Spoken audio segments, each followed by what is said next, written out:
tuning in from the Landman Life headquarters here in San Antonio, joined by the intern over here who I think you might be able to see like the corner of his knee. My ghostly pale legs. Yeah. Sexy knee. You know. And then we've got Massive Frack sitting over here who's, deliberately chosen his seat to not be shown on any camera footage. Veteran move. Probably wanted in multiple felony counts all over the world. Yeah, for sure. Sitting here, got 90s cracking open a cold one. A cold shiner. We got Mr. Buddy Stewart Wade, who is en route in the vehicle, headed somewhere, probably to go like burn down somebody's well pad. Where are you going, man? He's just very intently driving right now. He's not sure. Hey, when you're running methamphetamines, you can't slow down and focus. You have to stay focused on the road. That's the modern day bootleggers, right? Oh, there you go. Hey, those guys need their meth. Got to have your uppers. West Coast trucker turnaround bills. Oh, there we go. You there, buddy?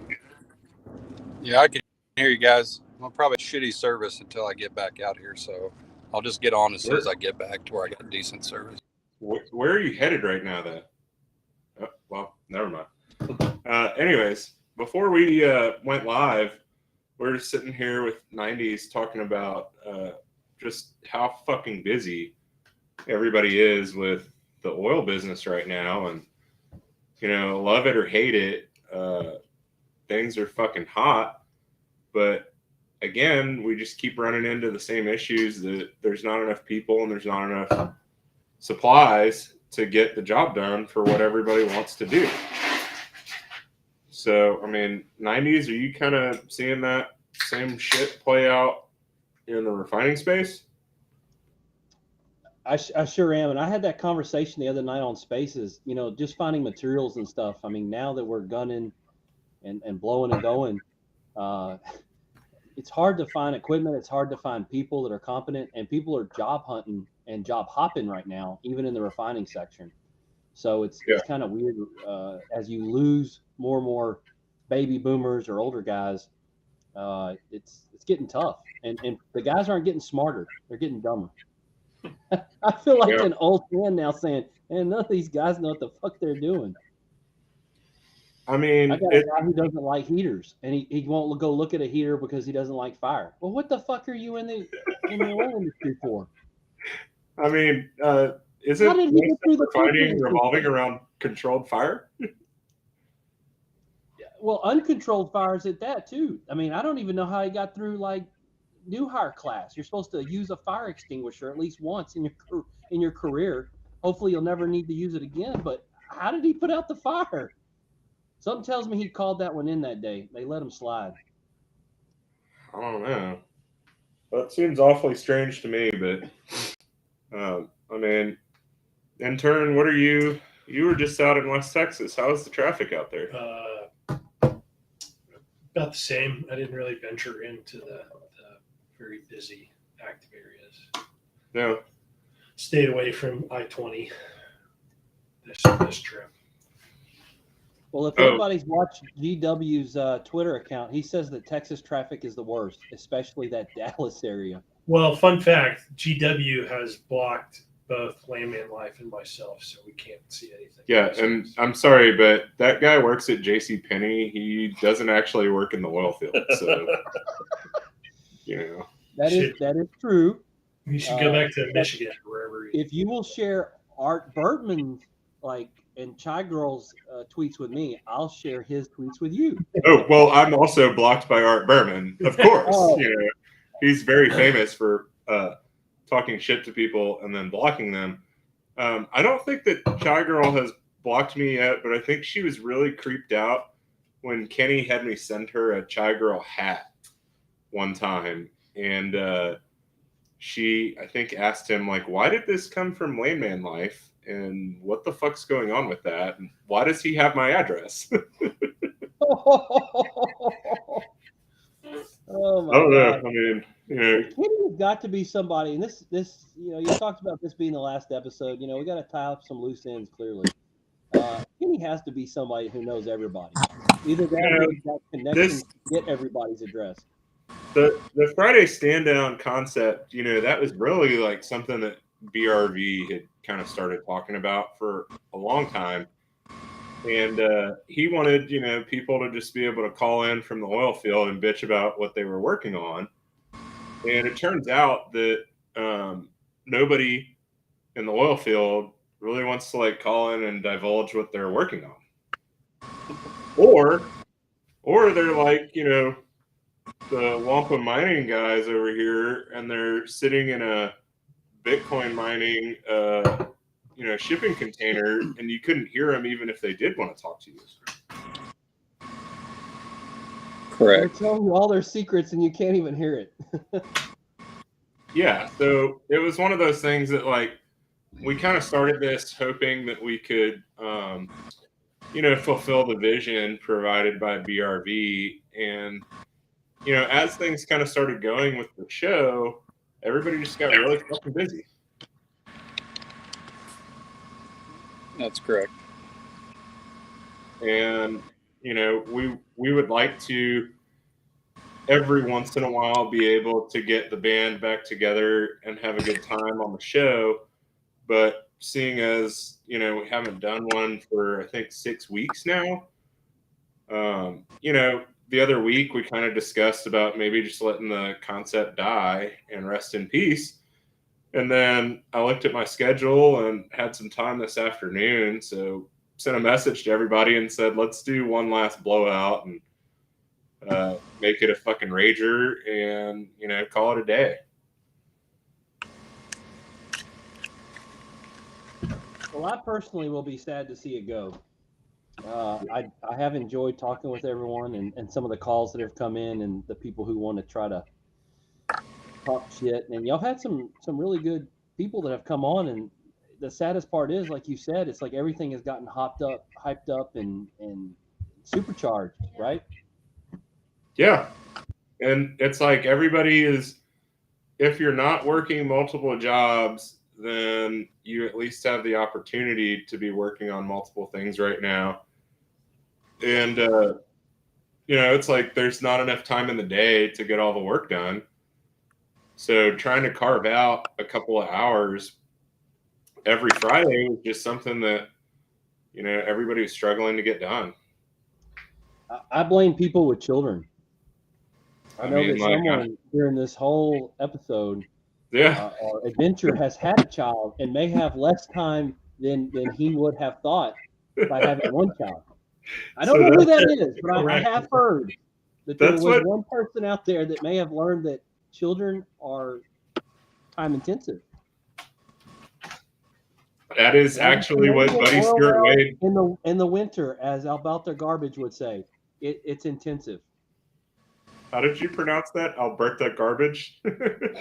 I'm sorry. I went and ate Mexican food earlier. I may have had a couple of Coronas already. Nice. If I roll my R's, don't be mad, senor. Well, we've got Scott Leesburg tuning in right now, and I'm surprised that he's not on here telling, dirty dad jokes to everybody. Hopefully he'll jump on at some point. I did hear good feedback. I was at a dinner the other night at Morton's, and they were talking how awesome the job he had done at the chili cook-off, and Chuck was there too. And I found out that Scott, Mr. Leesburg, had cooked a pot of wolf chili to test the. I thought he was joking when he told me he was going to do that. He put a wolf chili in the contest to see if the testers could actually tell the difference between a canned fucking chili and these people that were spending their time and effort to make chili. But supposedly they all picked that was not regular normal chili and from a can. Well, so, I'll be there with all the guys, and we'll have our full team entered for next year. That just popped up at a point in time where I think I was like getting ready to have a baby. Maybe we already had Maeve, I and think she's I pretty just fresh. couldn't travel at that point in time. Yeah. You know, of course, I've been spending a lot of time in Houston since then, during the week for work shit. But, you know, that's one of those somebody's got to keep paying the bills situations, you know. That's true. As you heard my rant earlier, sometimes having to pay those bills makes you spending a whole lot more time doing other things and not drinking and having a good time. So, totally agree with you. It's always nice to be able to cut loose a little bit. But no, I've had a little bit of time, and I'm sure people have noticed, trying to take a couple of lunches, dinners, get around town here in Houston, shake the tree, look for other employment, gainful employment, I'll call it. But I'm amazed at just how many jobs are getting thrown out there. What I'm sad about, though, is if anybody's put in for a job recently, how long it takes for recruiters and like HR to get back to you. They are all lazy pieces of shit. And if they're listening today, you don't get any beer until you start calling people back. That's the saddest thing I've seen in a while. Shit. Have you talked to Ted Sucks? No, I have not. What's the story on this? Let's see if we can get him on. You should tag Ted Cruz too. What is his fucking probably come name? Like, Ted Sucks. I've never heard of this person. He's a Headhunter. he's a headhunter, but what is his fucking Twitter handle? I can't remember. I haven't seen him on Twitter in a while. He's on Twitter. I He's know, probably busy. It's crazy. He's Ted Ted McCran. McCran. CCRAN. and CC.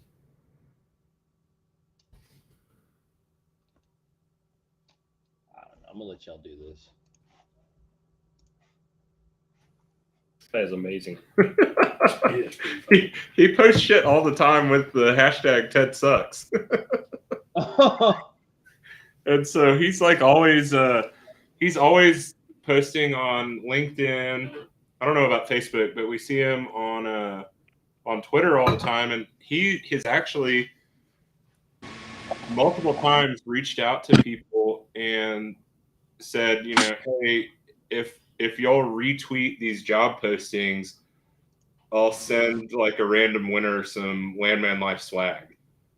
And so he's quite a few times like ordered, you know, some hats and other shit from the store to send out to people who are just like helping him get out the message that they're looking for people to fill. It's usually some type of technical It's a lot of like traders, energy trading and stuff like that roles. But I think he would be more than happy to sit down and chat with you, man. Sorry, yeah, I have to do that. I wasn't a friend of his. It's interesting. It looks like he hasn't tweeted since June 1st or June 21st. Excuse me. Maybe I need to text him. Is that too creepy? wow. Yeah, June 21st. He must be either on vacation. That's the other problem. Like, people are going on vacations and shit right now, right? But he's pretty busy. And people are busy. And I say that headhunters or recruiters or HR people suck, but I think they've been sucking since May because they had graduations or things that they wanted to do. I know a lot of people taking cruises, and they said that they don't know if they're going to take another cruise because all the cruises are full now. And who wants to be on a full cruise ship? People are going on a LinkedIn message. people are getting on fucking cruises now. Oh man, they're all over those cruises. But the problem is, before it was kind of like 60, 70% full, and now it's like 90% or higher. So I mean, they are packing them on. And I a lot I of don't people know that I would have know gotten on a people cruise ship at 60% capacity, to be honest. It's gonna be But like less than 5% capacity, and but yeah, I'm not going.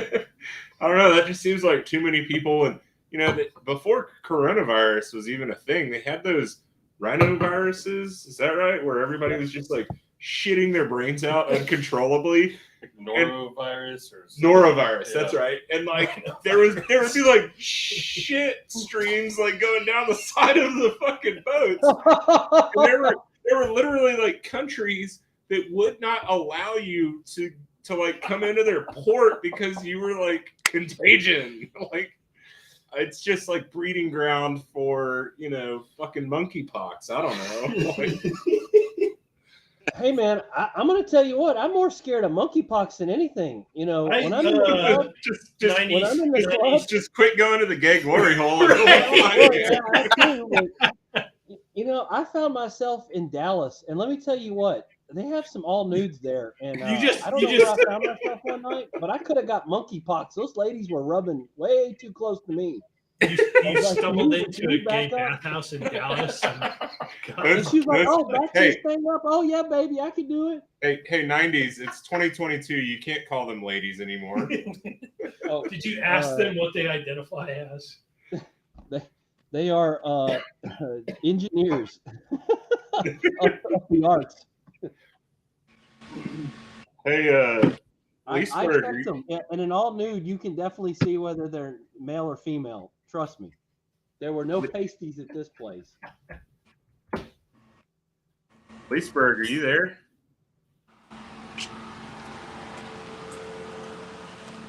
Nope.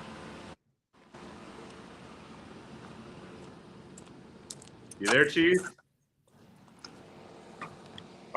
I just keep thinking that like all of a sudden his camera is gonna turn on and he's gonna be in like a full like Kiss band like get up, just like raging on the guitar or something like that,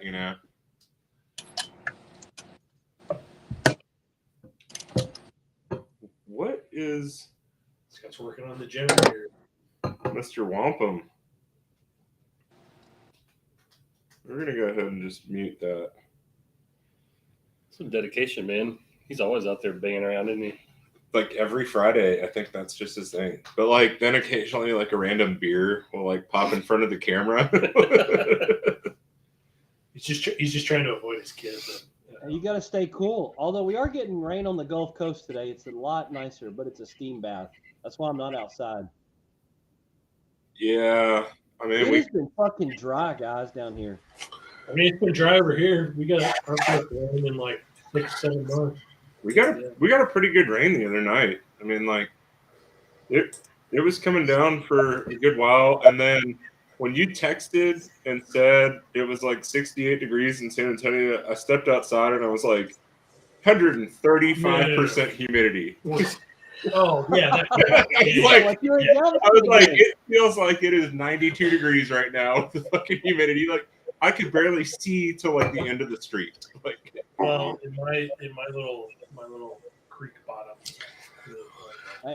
I'm interested to see the refining numbers over the next like 3 months, because this dry heat, like you don't immediately see stuff in the numbers, but I know people were cutting rate over this hot June. What are you talking about this dry heat? Are you talking about like 90 degree? I mean, 90%. No, we were hitting like 102, 103, and then the that stupid number they throw out there where it's like relative heat or it feels like heat. I mean, it was like 108, 110. I mean, it was bad there for a while. And when you look at refineries, we have to have water to cool things. And we were using tons of water and evaporating tons of water. It was amazing. It was beautiful. Well, the next time people start saying that we're using too much water for fracking, I'm going to tell them they use a lot more down on the Gulf Coast for refining. That's why we keep them in the Gulf Coast. That's probably why the best refining is on the Gulf Coast. You have to have a lot of water. A lot of water. So what's the topic du jour at the refineries right now? I know everybody's like crazy capacity busy, but is there something that the general public doesn't know? Are you guys all voting for Joe Biden? Wait. I want to hear the Joe Biden joke real quick, because I was actually going to say something about that. Well, I was going to say, are you guys all talking about how you're going to vote for Joe Biden in 2024? So that's the part of the hilarity to this is I know some people who were actually, and I talked about this on my space the other day. I got a call from a couple of people who were in the room with the executives and with labor, as far as having conversations about, Joe Biden's intelligence. And so I thought, okay, I'll take some time and listen and see what's up. They were surprised at his intelligence, guys. They reported back to me that Joe Biden is not some bumbling fool that he looks like on TV, that he actually understands what's going on, but he just doesn't understand oil. So he's cognizant of industry. He just doesn't understand what industry does. So that means And they so- caught him. They caught him before he's- the uppers were He's off cognizant for the that day. industry exists. He just doesn't know what it does. So I think that his part was he thought oil was the input and that's it, right? I just need to get oil prices down. And what he didn't understand was there was a midstream, there was a upstream, and how that all interacted to give him that lower gas price. The- And he was the kind of blown fact away that- on the The fact, fact that you're going into this much detail explaining this makes me think that there's a punchline coming, so but the is there not? punchline is this: no matter what you do, he's not going to be able to fix it because this is a 5 to 7 year problem. So that's the problem. You just throw your hands in the air and go, well, then fuck it, right? That's So what not do a we need to do? We punchline. need to orchestrate less demand at this point, or are you just continue to find yourself with supply problems? Because most of the companies have decided because of policy that they're going to start biodiesel plants up or other used equipment or existing assets for other issues.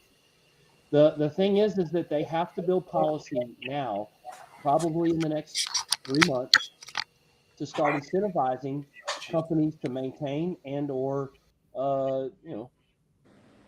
expand the existing facilities. And people like Exxon and the large guys, obviously have the ear of the president at this point because they're doing some of those things in those facilities, like the Valeros down in Port Arthur or Exxon and Beaumont. They're going to add capacity. They're doing what's needed. The issue is that the independent refiners, as well as some of the other guys who just felt like the policy had gotten so far ahead of where they could continue to expand capex, they just cut it off, and now they're being begged to fix it, save it, help me, help me. It's kind of like the old Spaceballs moment, or the old what was it, Robin Hood Men in Tights, help me, and he's like, yes, hurt you, and so it's just like hilarity that's ensuing, but in time they will fix it. They did it for the steel industry, they did it for the paper industry. It only happens when finally you see that the problem is so big and is impacting you personally that then you want to change it. So they're going to come up with some incentives. They're working on it. I think you'll all be surprised from downstream all the way to upstream. You're going to see this shift, and it's going to incentivize you to do what's necessary to save the country. You will be the savior.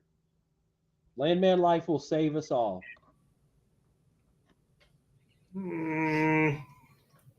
Not so sure about that headline. Debatable.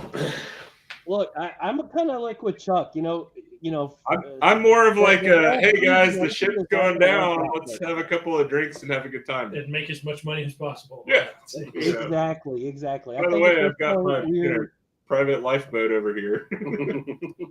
But I will say that was the most interesting part, that people had reported back to me that he is not as stupid as he seems. He understood. I refuse to believe that. Honestly, I think that tells you surprised everything you need too. to know about the people that are telling you this. What's that? I said I think that tells you everything you need to know about the people who are telling you this.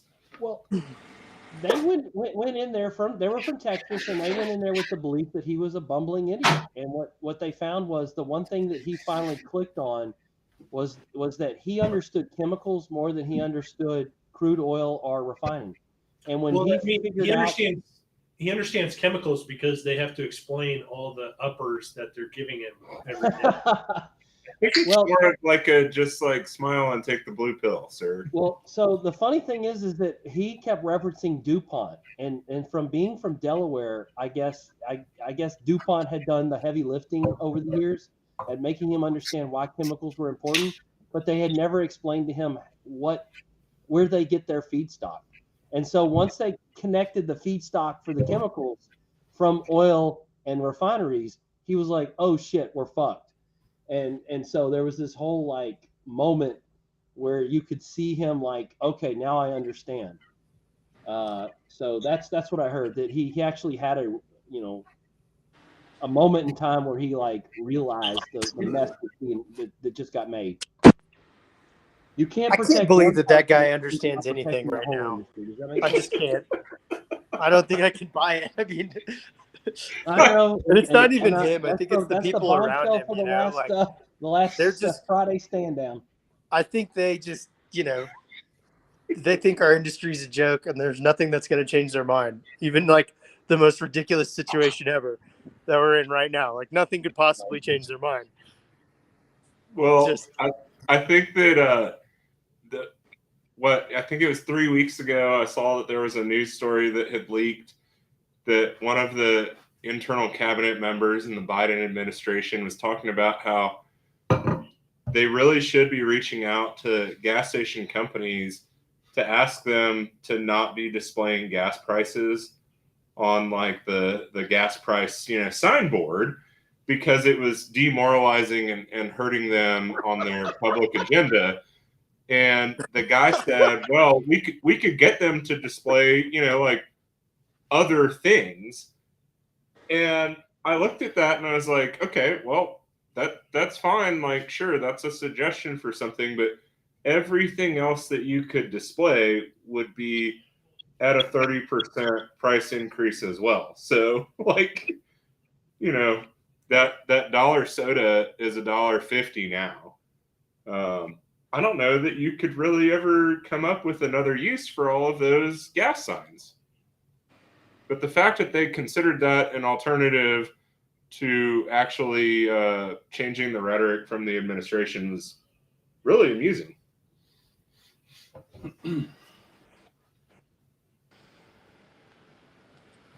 God knows I'm what ready for happens next. Really, God knows. I'll say this. I'll say this real quick, guys. I understand it sounds crazy, but the only thing that I can say and report is, one, he's not as loony as as we think he is, and number two, the follow through is, what are the proposals, or the follow through is going to be for them to actually do something for our industry that changes the direction that we're going right now.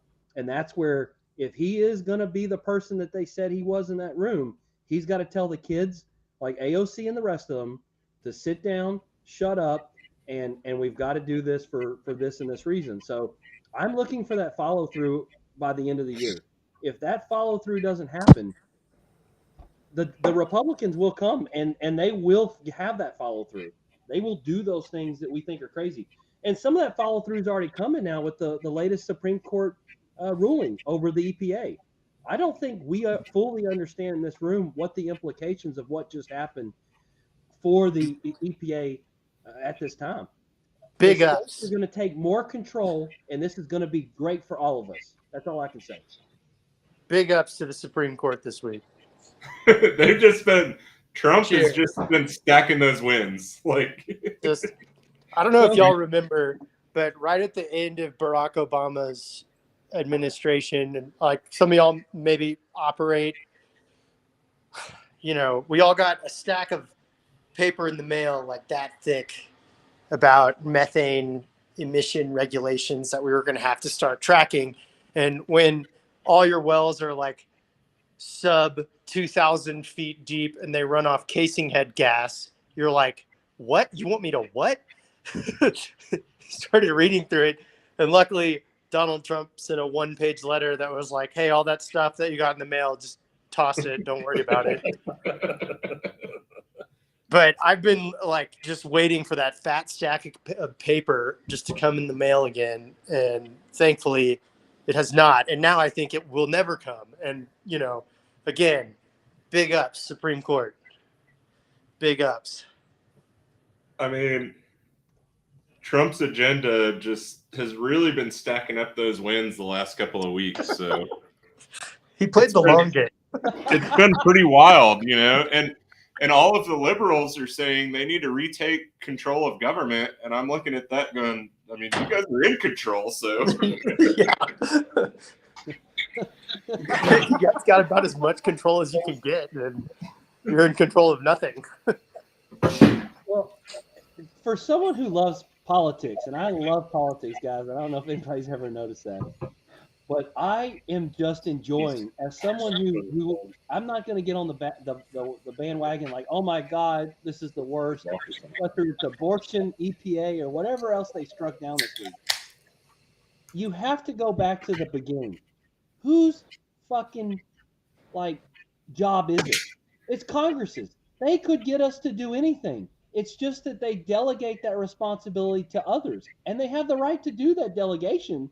But what they don't have the right to do is make those entities so powerful that they get to delegate more responsibilities that may be above and beyond what they've initially thought. So I don't know about you 90s, but if time Congress in told me to life, jump off a bridge, I'd tell them to get fucked. So, well, we're going back to figure out just who's got the control and how much freedom do you have. And I think that's an exciting conversation to have in America, because I that think means it's an America's exciting healthy. conversation. But again, at this point in time, I'm really just not going to listen to anybody about anything. You know, like it's one of those deals where everybody has to look out for themselves. And, you know, when they say, oh, well, you know, now you've got to go do, you know, mandatory training for X, Y, and Z, like, get fucked. No. And that's good. But that brings us back to where we started when we collectively came together to say, yeah, I would like to have a good road. I'd like to have clean water. Or I'd like to have somebody take my sewer off my property. Like, we have to get back to the basics: military, mail, you know, social services that we want, right? Clean water, sewer, heavy trash pickup. Like, that's the exciting part for me, is we're going to narrow down that list that got expanded for over the last 100 years, right? But you know who expanded that list of stuff, right? Who expanded what government does? I mean, Abraham Lincoln. No, FDR. No, our parents and our grandparents, the same people that are pissed about it. That's the part that I find fascinating, because me and you can agree. Fuck you. Don't tell me what to do. And Hey, can we go around and just get some boomer hate? I'm Just sorry. around the horn. I want to hear, like, We're all everybody about around the it. horn. What do you hate the most about boomers? text What did Chewy they and ask do? him to call in and talk about boomers. Anyway, it's fun because the world is ours, landman, and it's becoming that way, right? Our experiences in this world are going to shape it, and that's exciting to me. And we're getting that chance through the Supreme Court rulings, I think. Well, I mean, I think that the left would rather set the world on fire than ever take a step back and look at what it is that they're asking for, because to them it's victory at all costs. And I love the fact that they continue to talk about, well, we have to, you know, continue to destroy and punish Republicans and yada, yada, yada. And then when the shoe is on the other foot, they just scream about how persecuted they are and how they're going to move to Canada and all this shit. I wish they would. You know, I wish some of those people would actually follow through on their threats and, you know, get the fuck out of this country if you can't handle freedom, because we're not a socialist fucking country. And I hope to God that we never are. But you know, they're gonna set some shit on fire. But you know what chaos is, right? Okay, well, I mean, Chaos do we is need to get opportunity for me and you, because we believe in America. And that's what do we need to get the brunch Marxist on here, because he'll talk about burning down a couple of Wendy's Yeah, from I miss personal you. experience. Why do you get off? Fire in DC and Philadelphia and Chicago and Oh, Minneapolis. but did you see that? Seattle. Did you see that Reddit post the other day Property in Chicago. talking about some person on Reddit was talking about, well, rural America has destroyed this country by trying to make us into a Christian country, which I'm sorry, we were kind of founded on. Anyways, this person was saying we need to go into rural America and we need to attack these small towns that have small police departments and small fire departments, and they don't have the budget to fight us. And we need to go burn these towns to the ground because those are the people destroying our country. And the one response that was top voted on Reddit was, everybody in rural America has been dreaming of this day. I saw that one. The responses were awesome. Like just like pictures or gifs of people like locking and loading. I saw that Arnold Schwarzenegger gif where he's like putting on the face paint. Yeah. And it was like, sure, bring your 100 Like, libtards to rural America to try to burn a town to the ground. You may burn the town to the ground, but you're never going to leave that town alive. Yeah, they always are like, these are your opponents, and it shows like some like morbidly obese Antifa guy with like purple hair. All right. So let me tie this back into oil and gas real quick because I'm pretty good at this. Okay. Through abundance, we have allowed for people to become irrational. Abundance is also that occurred. The abundance also occurred in oil and gas because of cheap prices. People could become stupid and think that renewable or shut it down or environmental implications trumped the ability for you to have a somewhat stable life, right? So ultimately, where are they coming? They're coming back to us because they want the comfortable life that oil and gas provides. So we're important. We're the most important because they can't do the shit they do without us. Does that make sense? Amen. If they were going to burn down a town, how could they do it without like diesel or something? What are they going to use? I can tell you those matches have that Soy candles? Very pragmatic. They've got those mind powers. They're mutants. That's like what that purple hair means. They're X-Men. That's what they think. That's what they think. Hey, look! I saw the one yesterday or the day before that they glued themselves to the Picasso or whatever, and I thought to myself, I'm a bit of a liberal, but I don't think I would glue myself to anything at this point. That's a little. Woo. I hope they just tried to like rip their hands off of that frame just to kind of see what That happens. skin is gonna come off. I hope they know that super glue is petroleum based. I don't know. Maybe they use the soy-based one and it'll dissolve and biodegrade in Yeah, it's 30 if they rip their days. hands off, probably won't hurt that My bad. grandmother told me that my horse went to the glue factory. I thought glue was made out of horses.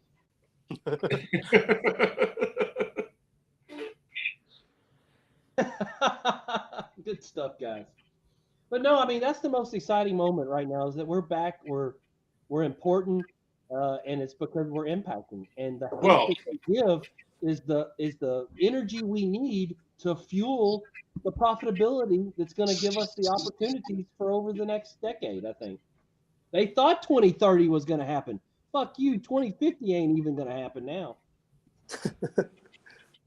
So how do we keep you know, I want to say when oil prices, you know, the cheap energy era that you just described, right, driven by tons of reserve-based lending from banks. I think that's probably the biggest factor I can think of, and just running as many rigs as possible, drilling up everything. I mean, how did if all that energy was so cheap in 90s, I think you'll have the answer to this question. Why weren't we hitting so much refining capacity back then? You know, what was the big, like, what was the reason that energy could be so cheap now, but it's so cheap back then, but it's so expensive now from like a refining standpoint? Because like everyone says, oh, we drilled ourselves into cheap energy. You know, we borrowed from the banks and we just rigged up as much as possible. I don't know. Like what's the reasoning behind that? So there's a two-part response to that, and I'm only a few beers deep, but I can make it happen. Okay. The biggest part is that we had overcapacity for what we needed. The government was coming in on one side and increasing fuel efficiency of vehicles, right? Uh-huh. On the other side, we had built capacity that was already in the barrel, right? Whether it was Motiva in Port Arthur going to 600,000 barrels a day, or the Saudi Arabia or the China or whoever it was, they were building capacity. And as we finally found ourselves in a moment, we were building this capacity because we thought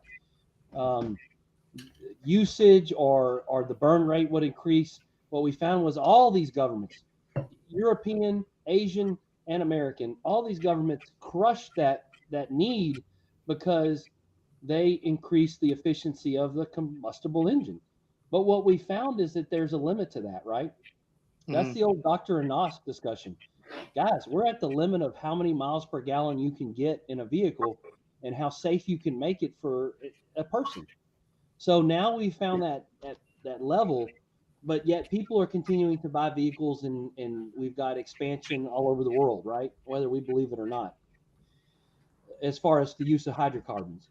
So what you found was, as the people needed to either maintain equipment or they needed to make a decision not to maintain it, they decided not to maintain it and shut it down, which then led to the deficit that we've got now, as well as with the geopolitics that Asia is not going to send us oil and gas, as they're using Russian oil to refine at this time. So we could flood the market with products at this point. But the problem is that China's not going to do that, since they were using Russian oil to make the products. So they can't send it here. So we have a deficit. And that goes to the supply chain at this point. The stability has been broken due to the instability of the system. I see. Okay, that really answered my question well. I don't think Landman Life was listening, though. He was getting another beer. Hey, in the 90s, there's also the post 2008 or 2009, something like that, the emission standards that went through that actually lowered the efficiency of vehicles, so that the fuel efficiency of vehicles were going up all through the 90s, all through the 2000s, until the emission standards went up again, and I think that all of them went into effect like 2011, somewhere in there. So. And there's another part of it too. When you started blending ethanol, you're actually lowering the capacity of the fuel, right? I mean, it's not as powerful now with ethanol. So yeah, it makes it a worse fuel because the spreading of the blend and give you more material, but it's not as okay. So I'm tuned in now. I'm firing on all cylinders here. And I'm thinking there's an opportunity. Some gas provider needs to come up, and I'm talking about like gas fuel, needs to come up with double premium that has no ethanol in it. And they need to market double premium, and it's a minimum of $10 a gallon, right? Have you been to Oklahoma? I thought you could find that at a Buc-ee's in Texas. Have you been to Oklahoma? Like every gas station has the no alcohol gas or the 100% gas. Like that is very common. 100% a marketing campaign for fuel retailers in Oklahoma. I mean, but is it how's it a marketing campaign? Is it 100% gas is more? Is it 110 octane? Because like that's what I'm talking about. Some double premium for your Cadillac Escalade. Yeah, you know, your $150,000 Cadillac Escalade. So I can speak to this better than I can, but adding ethanol to gasoline actually raises the octane rating, but still makes it a less efficient fuel and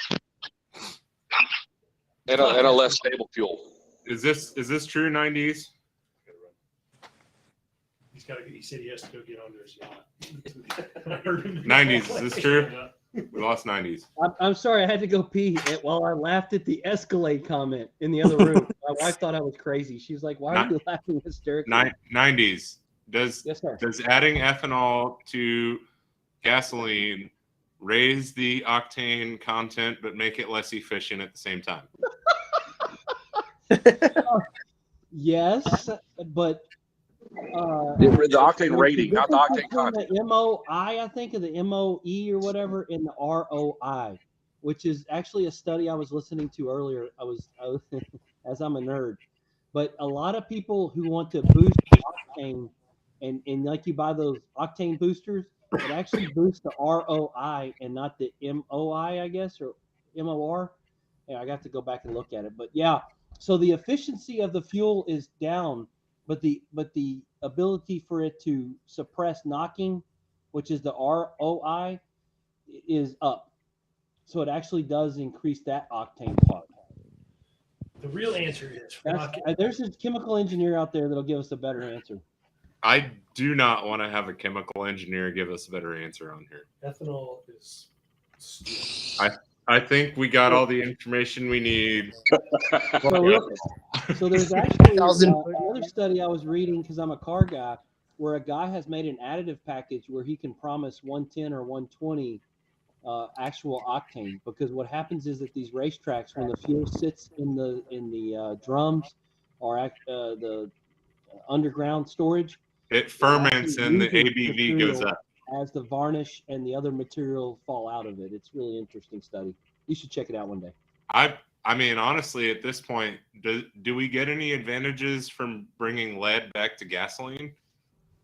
So yes, actually, post 1980s, IQ has gone up. Pre 1980s, if you're a baby pre 1980s, you have less IQ, which could be the reason that, I don't know, the joke was made that's why the Republicans were winning so many elections post 1980s than pre 1980s. But you make the choice. The only thing lead does is it acts as a lubricant. It's just a lubricant. It doesn't boost octane or do anything. It's just a lubricant. Yeah, for the exhaust valves, right? I feel like all the uptight people really need to be more lubricated, right? I feel like Buddy, every time I talk to Buddy Stewart Wade, his kind of hick accent grows a little more. And it was really coming out like the backwoods. Is it thick right now? It was when you're talking about lead being a lubricant. Well, I just got done changing spark plugs on a generator. I feel real blue collar at the moment. Hey, God bless you for your service, sir. He's washing. Yes, he's sir. been washing all the West Texas off of him by being back in Oklahoma. Yeah, just buy more Bitcoin, please, dear God. This mining Bitcoin on gas is for fucking birds. I think you need to talk to Max Gagliardi or the Digital Wildcatters about all that. See if they'll pick up some more. Yeah. I thought they were in the Bitcoin mining game. That's the reason. That's why. Well, no. Now they're into methane. They're really big into methane, bros. Yeah. Tell me about this methane. How do I buy some? You got to change up your diet a little bit, and then. Oh, it's you like drive to Waha. Process. So my wife needs to get the Tupperware out. I mean, I think that's how you really like harness the power, you know. I met with this guy in Austin last week. He's got a company called 360 Energy or 360 Mining. Sorry. They just bought I want to say it's like 3 wells on one pad site in the Barnett Shale off of I think they were Chesapeake wells, and altogether it makes like 500 MCF a day, and all he does is mine Bitcoin with it. He operates it and mines Bitcoin with it. Doesn't sell any gas down the pipeline, doesn't do anything else with it. And I don't know, it didn't as long sound as there's not a dedication agreement or whatever, I guess. Well, that's like the working fine. interest partners in the well, he had to like adopt, and he just told him like, look, I'm going to pay you market rate for gas. And I think as of, a couple of days ago, he was like losing a little bit of money because he can only make 6 whatever off Bitcoin. But like, 6 whatever in dollars was, that's pretty good gas price, right? But he still couldn't he just couldn't round up the answer. I was like, how is that gas, how is it doing something better for everybody if it's just running a computer to create a currency that like may or may not change society, right? So I think it's that like, shouldn't it be like heating someone's home or running someone's air conditioner or I think that the cooking someone's ideal food? way of running that stuff is you set up at an area where you have like a substation close by and also a gathering facility so that you can have your system You can automatically switch it on and off. be dynamically switching between mining Bitcoin, which is running your generators and burning the gas towards powering those computers, or just sending that power straight into the grid, depending on what I is think most profitable. There's he might be still working on will- that, but yeah, there I still get that. will Like, be occasions that you're going to be negative on both of them. yeah, So that's what we looked at doing, actually a three-way arb. So Bitcoin, selling power back to the grid, or just selling gas, whatever's the most profitable. So that's one of our biggest mine, or our biggest mine, wampum. That's at a gathering facility at a sales point with high voltage power lines nearby. So we were going to hook it up to grid power and be able to switch back and forth on the fuel side. And right now, obviously, grid power is the way to go. And then when gas drops, you can go back to gas, and then all at the same time, if you're on gas, then you can sell power back to the grid, mine Bitcoin, or just sell the gas down the line. So we looked at doing that. So is that not something that y'all ended up doing? Yeah, there's some money involved in getting it all set up, and Chris is like, screw this Bitcoin, I'm done. So that's where we're at. We're sitting here just turning wheels, and actually got to meet somebody here in 10 or 15 minutes that wants to buy it. So fingers crossed they buy it. I mean, I texted Chris and I told him that you were on here and it was the last Friday Standdown, and he said, "Screw that Bitcoin, fuck you." So, you know,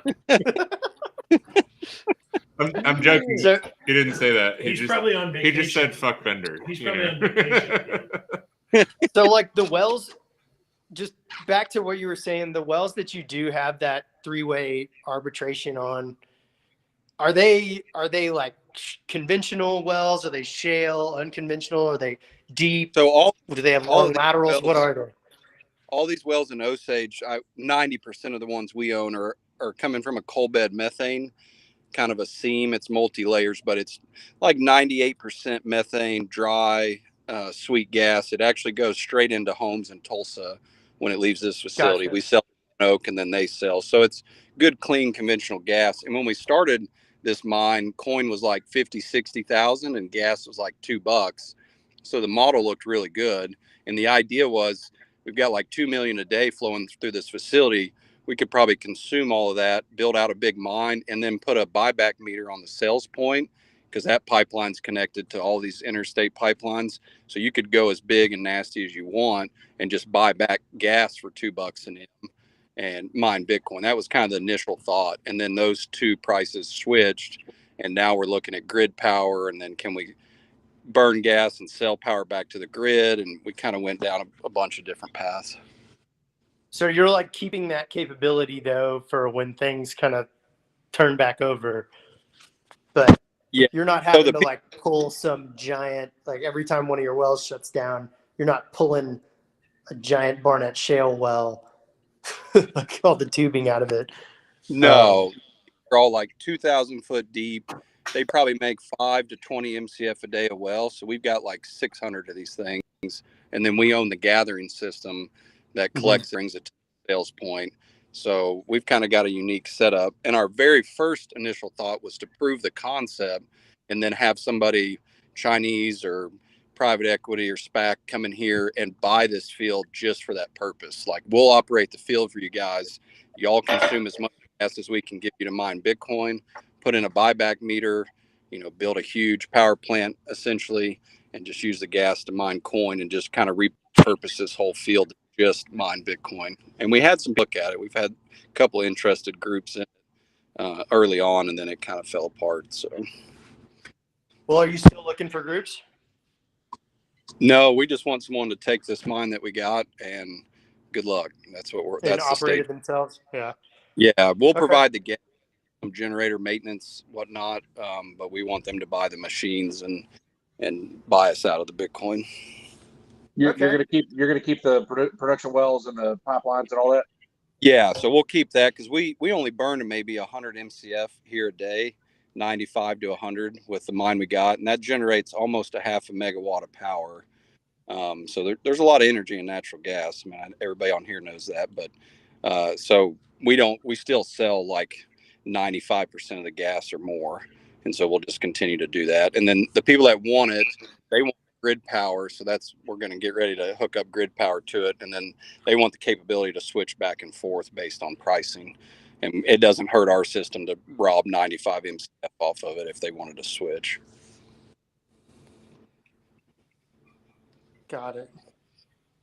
Well, fellas, I got to go. I apologize for hopping off early. Long live Landman Life and the Friday Standdown. Sorry to see it go, but you know what? Honestly, the fact that Gates, like, I hear what you're saying when you're like, yeah, we're all just so busy. You know, honestly, that means we're actually in this business. We're too busy to like do a podcast. You know, it's like because we all actually work in oil and gas and do something worthwhile, unlike some other people we know. Anyways, really appreciate it, and I learned a lot from you guys, and I hope we could do this again sometime in the future. Yeah, we're gonna figure out how to do some less scheduled get-togethers and hangouts, happy hour, more like a happy hour kind of hangout and shoot the shit kind of thing. Yeah, well, count me in. I'm around. Are you taking off, Walter? Yeah, I got to run. I'm here on vacation. My wife wants me to go on a hike. Where are y'all? Crested Butte, where you just were. That's why I was asking if you were going to be here. Oh, well, we would have been leaving today if we had. Yeah. But no, I'm back in San Antonio. But sounds good, man. Appreciate you hopping on. And we'll let you know once we get the Landman Life happy hour set up. Yeah, sounds good, man. All right. We'll have a good one. All right, buddy. All right, Mr. Wampum, where are you headed? So I'm just waiting on these guys to show up that want to buy this mine. They've got an investment group that wants to look at it, or they want to buy it. They mine Bitcoin. They're big into it. They've got a couple sites, one in Manford and then one somewhere up in Osage. Sounds like a sketchy deal. Who do you have running backup for you? Absolutely nobody. Chris is in Colorado, and all oh yeah, everybody's on vacation, and I'm out here. So, Somebody's Can you got say to get where you're real shit popping. what's that? I said somebody's got to do real shit while everybody's playing around. That's right. Keep the fucking lights on around here. Where's the Bitcoin roustabout? He's recompleting a couple wells we have in Osage. Osage is kind of an old school stack play. There's tons of stuff to look at. So we're just kind of probing around, testing some behind pipe. So he's perforating acid job, he's doing that stuff today. He's not running, enforcement with the pipe wrench standing there behind you for this negotiation. No, he wanted to come over here, but I think he got caught up doing that. I told him about it. And he's like, "Oh, do you know the secret Bitcoin bro handshake?" Because I'm pretty sure you reach down and kind of tickle the tank a little bit, I think you just straight sword fight. You just whip him out and spank. That's the way we do it in Oklahoma.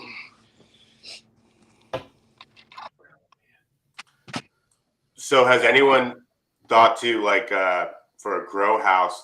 I'm sure they use a lot of electricity. Has anyone done gas generator for that? Oh yeah, for sure. I mean, I think they're trying to do a lot of solar shit in Oklahoma, right?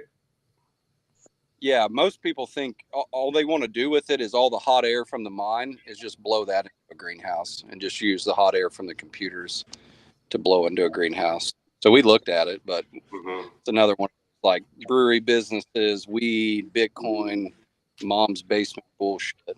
We don't want to do it. I mean, I think that y'all should probably start up a brewery. That would be fun. Yeah, we could use natural gas to brew beer or something. Do a fossil fuels beer pub.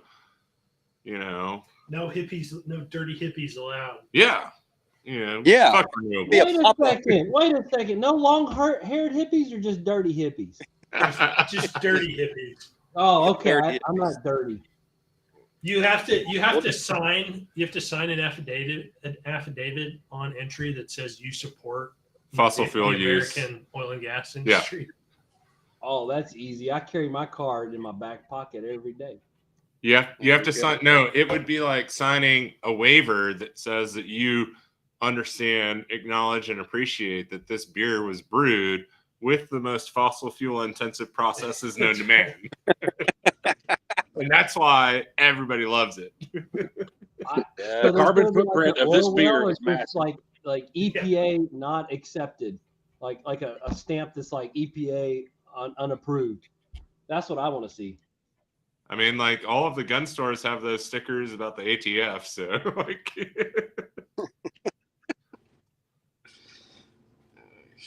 Hey, Mr. Buddy Stewart Wade, Walker just texted me and said that he might have somebody that might be interested in what y'all are possibly selling. So I'll put y'all in touch. Yeah, put us in touch. I mean, this group. Should I tell him to call Chris and interrupt his vacation? And I'll send him Chris's number. Yeah, send Chris's number and get him to bug his ass. Yeah. If he doesn't answer, just keep calling. Just keep calling. Just bug the shit out of him. Text. Yeah, I mean, like, we're all fucking crazy busy, but you and Mrs. Buddy Stewart Wade are still coming to the interns' big day, right? Oh, yeah. We're flying down. We're bringing a babysitter because we're taking the kids. We're staying with some old friends from Midland, kind of co-workers of the intern and my wife. And then we're leaving there and going to the beach to see a guy I graduated high school with. He's a crooked ass lawyer in Mississippi, so that should be fun. Well, Good time. that'll be a good time. Oh yeah. Okay. My buyers are jump all right, off. man. You have a good one. All right, see you guys. Thanks Yes, for being sir. here. Hey, WTX, you've been kind of fucking quiet. What do you have going on right now, man? Are you sending out invoices? No, I've turned the laptop off for the day. I'm in Oklahoma. Jesus. That's why you're quiet. Great place. Watching the kids. My wife is. I found out as she was walking out the door that she would not be back until tomorrow afternoon, or maybe even the next day. And so it's me and the kids, and then my dad, which also takes care. This story, stop. This story is getting worse. Oklahoma, the kids. Friday. Yeah, and you. I have dramatically cut back how much I'm drinking nowadays. So. This has gotten even worse. Stop it. Cut his mic off. Yeah, man, it's I'm it's gonna all call right. my therapist. It would help. Yeah, so Keep going. I gotta send you a care package. Go ahead. Keep going. go ahead. Yeah, so we were. I was on a work call earlier, and I had to like stop it because it was just me and the kids at my parents' house because everybody split. There was fucking 10 people here this morning, and everybody split. It's just me and my own kids, which is weird. So, this was obviously planned that you were going to be obviously left behind with the kids. Like, what did you do? Did you piss her off on the drive up there again? Of course. That happens every time we go somewhere. Is she going to the casinos? She just feel the need to hit up the Indian casinos. Oh, something about a baby shower and my sister and just. But there's supposed to be beers and a swimming pool tomorrow, so I'm hoping I get invited to that. Honestly, they're just gonna say, you did so well today that you're just gonna have to hang around with your kids again, and your wife's gonna go to your sister's baby shower. Yeah, and then GW's coming over tonight, so it'll be me and him and the kids. Are you serious? That sounds terrible. I'm serious, man. This story could not get any worse. No, and I genuinely enjoy GW. I really do. I enjoy being around him. Wasn't prepared to. So I don't like entertaining people so much. Like when people come over and I'm supposed to be entertaining them, my wife takes over and I walk outside to the garage or something and just come in and like take a few bites off the charcuterie board and tell a joke and walk back outside. You That's you should ask him why he blocked us. He blocked you? Yeah.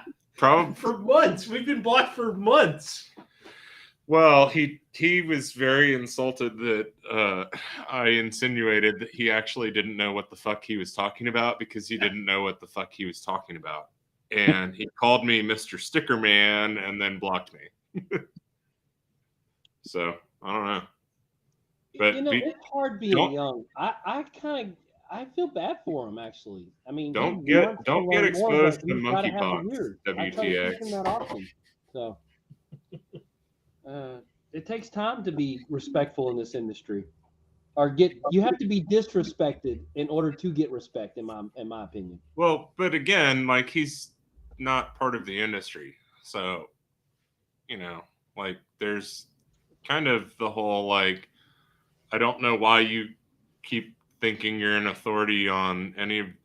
I mean, like he's basically like sack flap without actually working on a rig. I have no comment that could possibly make this better. He doesn't have the beard. He doesn't have the MMA BBJ training or any of that shit. It's like a roadie, right? A roadie doesn't sing for Journey, but he thinks he's a part of the band. I mean, like that's what I get. A good roadie is part of the band, but he's not even a roadie. Like he's a groupie. What you're saying is he's buying backstage passes and he's a groupie. Groupie. Oh, he's a groupie. Yeah. He's a groupie. I would say that's a better. Do you have and there are groupies that think they're part of the band, Do you have any groupies, by the way? You're a very awesome guy. I feel like a groupie to like some people in the room sometimes. There are. And that kind of came out at your party that one time. No. Lindsay hates me most of the time. Like, Lindsay's probably watching and she's like, God, fuck that. I got blocked again speaking of that. No, like there's not groupies, but every once in a while, like I meet somebody and they're like, oh shit, you're Landman Life? Like that's crazy. And then it gets weird fast because I'm not all of Landman Life.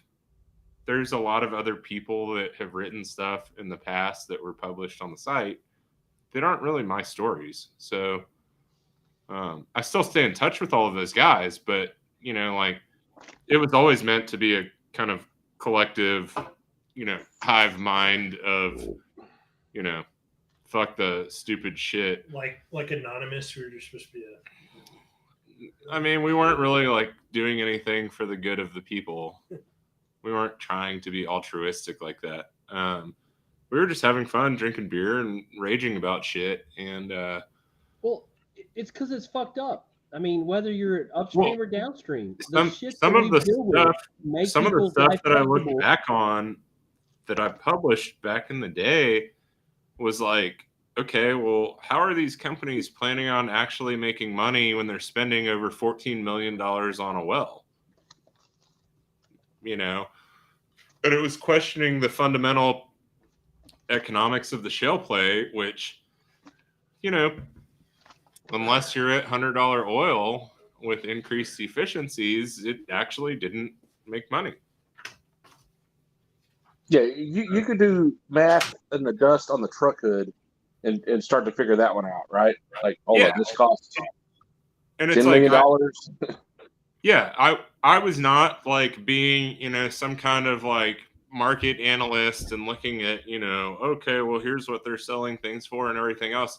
I was just a landman out in the field, and I was like, okay, well, I know how much they're spending on, buying all of these leases. I know what else goes into these budgets. I can see these AFEs. Like, how are they ever actually going to make money?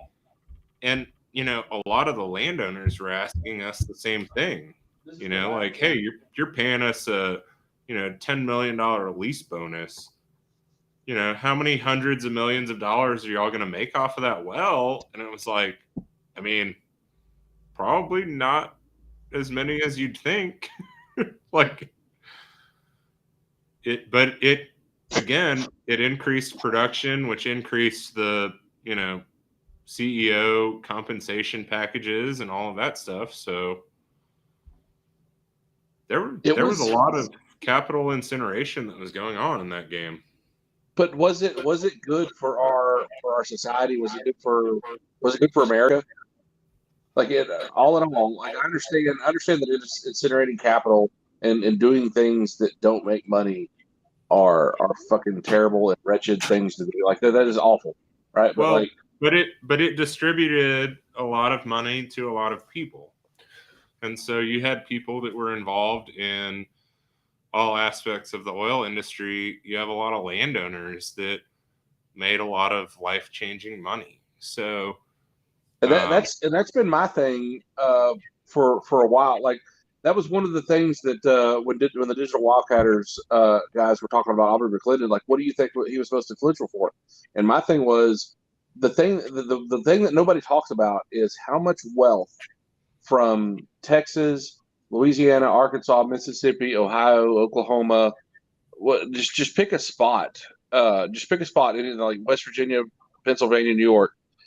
All of the really poor rural areas had a massive influx in their wealth and in their tax base that they'll probably never ever have again. I saw firsthand in Louisiana, like DeSoto Parish, Sabine Parish, Red River Parish, go from like the three poorest parishes in Louisiana to like some of the top 10, top 5 most wealthy parishes in the state. And I said America, like the state level statistics, and that's huge. Like new schools, new highways, new utility services, new hospitals and healthcare services. The wealth around Shreveport bumped up. Like that's huge, and it's really hard to. Okay, so the question is that something that's going to be sustained? Because I understand the point that you're making right now, and I sincerely do hope that it's something that's going to be sustained, that influence would be a lasting influence and not a fleeting influence. But at the same time, like, I saw a whole bunch of stupid fucking people that got a shit ton of money and went out and spent it on stupid shit, and now they're sitting there pretty much in the same position that they were, you know, hoping for the next boom. But, you know, again, I hope that it affected more people in a positive way than people that just kind of didn't appreciate it and fucked around and blew all their money, you know? Yeah, I think you hear about the stories of the people that were stupid with it, right? But I think in those places, like you think about the people that live in government housing, and it's a lot, and the people that don't live in government housing, that are still poor, or they're still like lower middle class. It helped those people. Like their children are going to better schools now. When they get sick, they're going to a better hospital now. Yeah. That's where I think I see the most influence, and that's the stuff that's really hard to quantify. And I think that really like rings the bell on your point. Well, and also to that same point, on most of these areas that had serious influx of development for, you know, drilling shale wells and everything, starting in, you know, 2010 and going to present day, I don't know that, I mean, intern, have you seen anybody really getting to like end of life on any of those wells? They're all still producing. They may not be forever economical at lower production rates, but again, technology and efficiency is always going to be increasing. So it's not like all of those wells are just like going to shut off one day and maybe disappear. Like 10 right. years. But like that hasn't happened. And so that's another factor where, yeah, you may not have made a shit ton of money on your, $14 to $20 million a well drilling program, but these companies probably didn't lose. I think I saw somebody on Twitter. I couldn't tell you where or when, but talking about at this rate with prices the way they are and kind of the focus on return to shareholders and free cash flow generation, that like all those companies are all those companies you're talking about, like they're all gonna make up all the money that they lost. Well, but a lot of them like sold their shit right and got out while the getting was good. And so I think that, long story short, to answer your question, WTX, yeah, I think that in the long haul that was probably good. And something we haven't seen is like the stripper well guys, and I hope I'm not disparaging him, but like the Joshua Pollards of the world, being able to take over some of these like big unconventional fields or some chopped up pieces of an unconventional field and get the most out of these wells. I don't know that Josh Pollard has a shovel big enough to handle some of these shale wells, man. I mean, like, we're talking about the big boys. I mean, WTX, that's kind of what we're running around and doing right now. It's like stuff like gas lift optimization and workovers. Yeah. And not that I don't mean to like Josh Pollard's not a bad guy, but he may have been a bad example for what I'm talking about. But just what I'm saying, like I was just giving him shit about always walking around with a shovel. I mean, there's definitely opportunities. Leasehold. Everybody thinks they can optimize and operate better than the person they're buying. I know I do. Well, yeah, you should for sure try to optimize everybody, right? That's going to be like the new phase. We're going to optimize this more than anyone else could optimize that. Our gas lift optimization is better than your gas lift optimization. So I have something real quick. It's real funny. We talked about booms and busts, and one of the things is we wouldn't be the memes that we are if it wasn't for the memes that like, oh God, give me one more boom and I promise not to waste it, right? I mean, that's a part of the cyclicality of our industry. The question is whether or not you have the intestinal fortitude to either sell or control your spending in those booms to get you to the next boom, right? And we're in one of those booms again. Did you say memes or memes? Memes. Memes. Okay, okay, yeah, for sure. Yeah, you've seen the meme that's like, give me one more boom and I promise not to waste it, right? I mean, my great-grandfather said the same thing, right? I mean, even in refining, we have those ups and downs, whether it's the 80s, the 90s. I think the phrasing that I saw was, give me one more boom and I promise not to piss it all away. I promise not to buy a lifted truck with 22s. Yeah. Oh, well, I'm not going to promise that. Like, nobody can promise that, right? And then secondly, I will say this, though. One of the coolest things that I heard in my space the other day was Dr. Anas, who follows Josh Pollard, and said that he enjoys his Abilene fat memes, or his talk about the large women in Abilene, which gives me just some hilarity about this industry, right? We all want it to be a very like technical and very like serious industry, but at the same time, even the people that we believe to be very technical and have foresight love the hilarity that we bring, right? The generalities of the areas that we go and work in. Final Friday Standdown. What do you say? Yeah. The money will always be there, guys. We're going to torch money, and it depends on who saves it, right? I mean, that's. I'll say it like this, 90s. When my boss comes out of Fort Worth, started drinking at 11, and hopefully his wife's not listening, because at least the way he presents it to me is she doesn't know. Nobody's listening outside of the forum. There's like 4 of us on here right now, probably. Yeah, and he stops in like Big Spring or Abilene or somewhere, somewhere west of Cisco, of the, of the, whatever the big hill is west of Fort Worth, and like gets a can of Skull.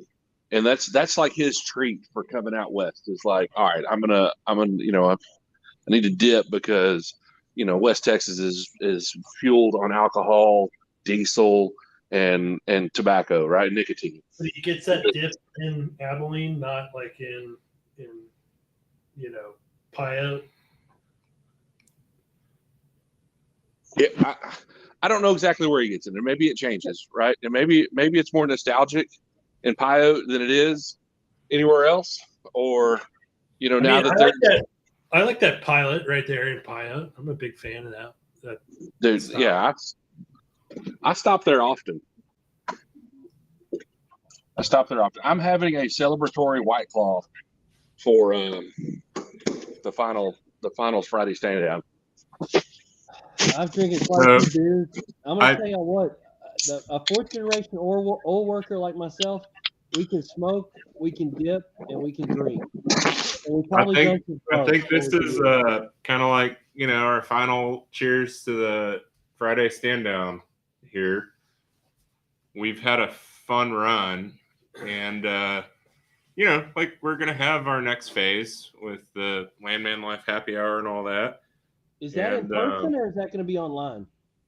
No, it's all going to be online. We're going to kind of do the same deal, but more flexible on the schedule. We're not going to force it on a Friday afternoon. We're going to figure out what works for everybody and probably do it like once every other week. And, try to schedule it a week in advance so we can have somebody come on as a guest that we can talk to for 15 or 20 minutes and then kind of open things up to general discussion again. And so, we hope that you guys will continue to join in and kind of provide some additional color to the conversations, because it's a lot more interesting when we get people with different backgrounds to chime in on stuff, because intern and I are land guys, and he kind of works in a different area than I do, but it's always nice to be able to hear from Mr. Refinery Industry himself, 90s Random, our expert witness. And WTX is out here just running all kinds of nightmare water midstream operations. And hey, how many people are on this thing right now? Nobody. Oh, good, because I can have this conversation. Now keep going, finish your talk, and then I've got to tell you all about this. And then I love having Mr. Cheese over here, who hasn't really said anything. We never know what he's doing today. Yeah, we don't know what he's doing.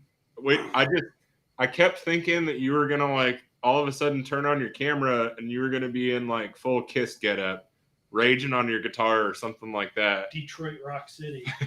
And it's nice to be able to talk with a bunch of different people about kind of free flow conversation, what's going on with the industry, instead of just having like the one set topic and one person who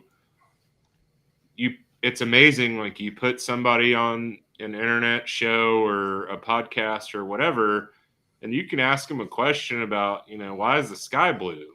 They've got no fucking idea why the sky's blue, but they're going to start talking about why the sky's blue. Like they're going to answer the fucking question because they feel like, oh God, like I'm an expert now and I'm on this thing and I got to answer the question. So it's always nice to actually have somebody that you can call and say, why the fuck is the sky blue? And we appreciate you guys. That's what I was getting at. Do you want to answer on that? No. Okay. I love you, man. That's in the geology realm. So is it a joke? No, I can tell you really why the sky's blue. Can you tell me in 30 seconds?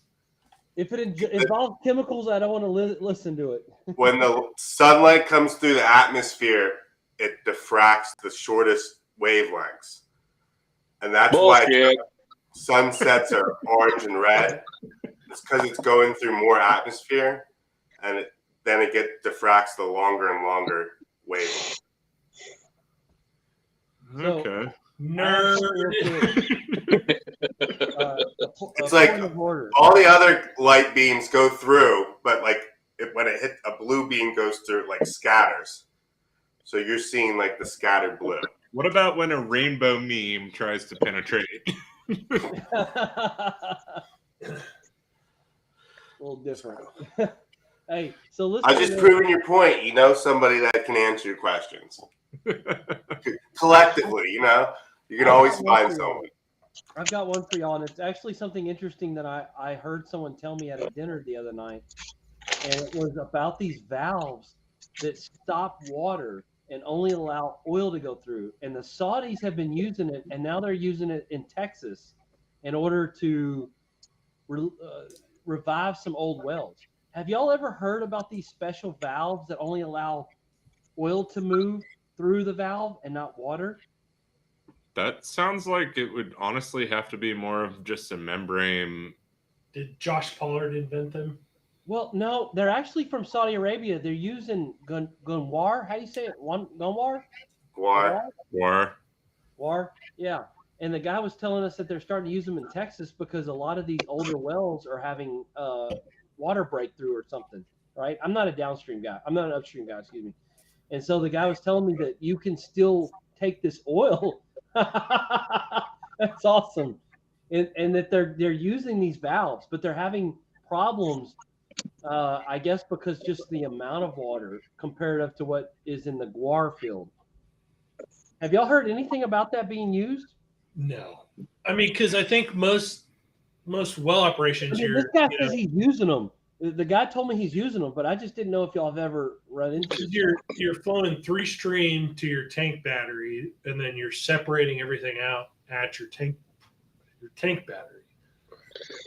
What So you're telling me you have gas coming through also, which he said it's like an orifice or something, and the way the orifice works, like you said with the membrane or whatever, is that it only allows that orifice to open up if there's. Sounds like it's from Uranus. I'm just telling you what he told me. So you're telling me Was this we can one of the guys you met at the bathhouse in Dallas? if I can tell you this, I can hook you up with the guy if you're interested. I'm just saying it was something very interesting in they say that he told me. Well, send him my way, 90s. From the upstream side, but anyway, send him my way, 90s, because if we can get rid of 3-phase separators, 2-phase separators, heater treaters, gun barrels, and just and all the headache that comes with that. Yeah. With one fucking valve, bring it. We're gonna need a lot more gun barrels. If you've got a high flow well, this is not for it. He was saying that it's like 300 barrels or less a day or something. It's for like older wells. Nah, they something like 30,000 barrels a day. I mean, maybe the Saudis have something for like that. I'll send him your way though. He's not an idiot, right? I mean, he's intelligent. Sure. I'm with you. Was he missing a hand? Aubrey before his death is how cool he is. Was he missing a hand, by the way? Was he missing a hand?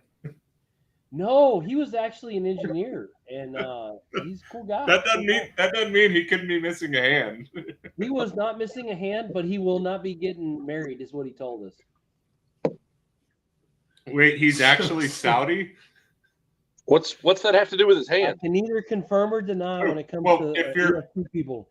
If you're a thief or you're just generally full of shit in Saudi Arabia, they chop off one of your hands. No, he wasn't.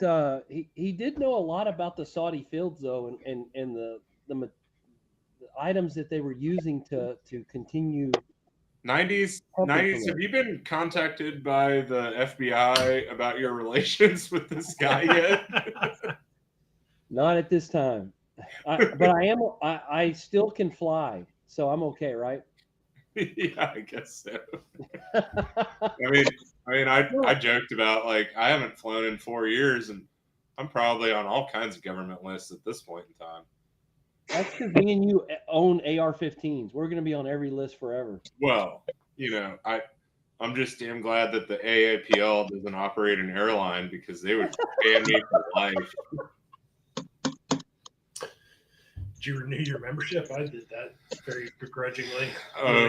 So, I've been having discussions with people about why I'm probably no longer going to be a member.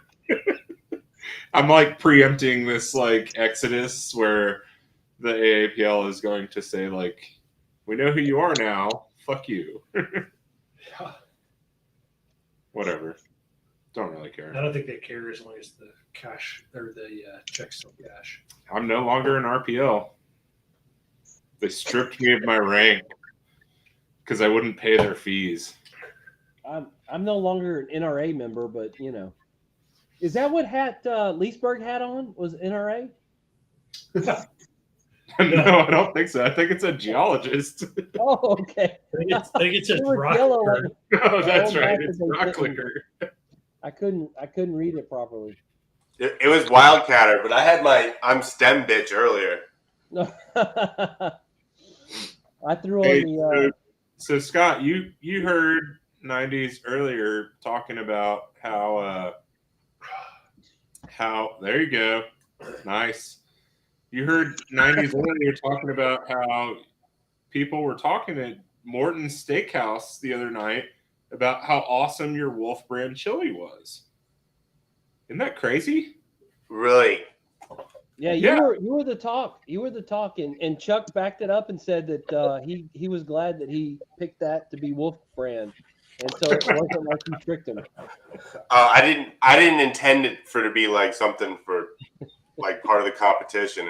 We just had like 5 people enter, and we thought like 70 people might show up, and if they're all hungry, just wanted to make sure there's enough food. I told Chuck that he always talks about him being like needs a job and he's on a fixed income and shit, which he drank like 2 bottles of wine. I'm joking. He drank only 3 glasses, which is like a bottle full. I thought you were about to say I'm joking. He drank 3 bottles. Well, yeah. Look, I'm trying to be nice to the poor guy. No, like, but I got to split, guys. He actually Take it easy, man. Glad to have you. He actually said that he had a great time, and the individual that was with us that night said that he had a great time as well, and thought that it was a well put together, well ran, and Scott Leesburg did awesome job. Well, thanks. And so they're excited to do the brewery chili fest again, or chili cook-off. Well, it was a really cool brewery. Like the courtyard they have. I can't even remember what it is. Too many beers since then. Under the radar. Yeah, thanks. Yeah, radar. Yeah, Somebody got it. Right. I thought it was. I mean, dude, like I was like, no, it was under the radar. Yeah. I know what I'm doing a little bit when it comes to beer. Right. And I'll be honest, their beer, like they brew it there, it's not the greatest. But they have some good beers. But you're more of like a IPA guy, right? No, not at all. I like wheat, the Belgian wheat beers, like a Kolsch, not a Kolsch. I can't think of a Saison. Like wit beers. Yeah. Dry like Tripels. I love that. I hope that Sipes would allow Landman Life the opportunity to sponsor again next year, because I'm gonna bring the whole team next year, and we're gonna fly Lindsay down and have her be our booth babe, and she's gonna be throwing hats at people if they're not paying attention. And I think t-shirt cannon. What? A t-shirt cannon? Intern, can you arrange a t-shirt cannon for the chili cook-off in Houston next year?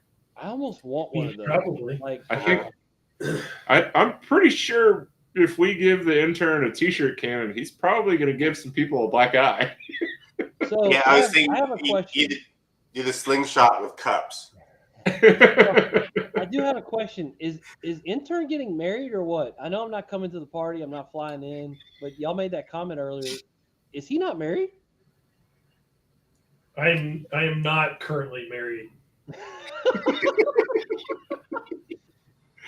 I mean, like, he's an intern. He's pretty young, compared to How us. old is he? Like 30 or 50? I am 30. Are you 30? Yeah. Brandon? Congratulations. You broke the seal. March. Yeah. Oh, you What? put ice in it? Oh, I don't want beer. Is that a real beer? Yes, it's a real beer. Did you put? Come here. Did you put ice in a beer? Maybe. Is it a new beer? It's a new. No, it's not new. So it's just water? No, it's not water. It's beer. It's beer that's Did cold. you waste a beer and put ice in it? Oh my God, this is horrible. You said you wanted it to be cold. Also, You it's need to not drink water. it faster. I honestly, I pour beer Horrible. in a Yeti with ice when I'm down at the ranch. Is it? No big deal. It's Just drink water. Really? Yeah. Anthony Bourdain was always about that in Vietnam. Thank you. Well, yeah, but I'm surprised that he was putting ice in the beer because, like, ice there is probably going to give you, like, dysentery. He literally put ice in my beer. I can hear it. I'm making it cold. It's disgusting. No. Put it in the freezer, son. You know, in Texas, you got to teach the kids sometimes, right, guys? Mommy's got to run Just some don't laps. understand. And let me tell you what happened. Tell me what happened. Tell them what happened because you're gonna have to explain it to these You guys. said you wanted it cold. Okay. So I Yes. poured it in a cup, put ice in it, then I put it in the freezer so none of it goes bad. Then I dumped it out, put it back in there, then I watered ice down by using water and shoved it in there to a point where it looked like it was frozen to make you believe it was frozen. Don't ever do that again. That's horrible. I've got beer abuse in the house. I'm not even sure what happened. Right, son.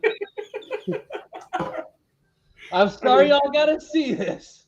I feel like this is probably the best send off we could have for the Friday stand down, and I'll get you another one. No, do not touch my beer. I think that 90s $100 oil makes people do crazy things, and that's kind of been the theme of the day, right? Yeah. I'm just glad that I have more beer. I'm glad we've got more beer over here too, but I'm gonna have to let the intern go shortly, and It's really fucking cold in here.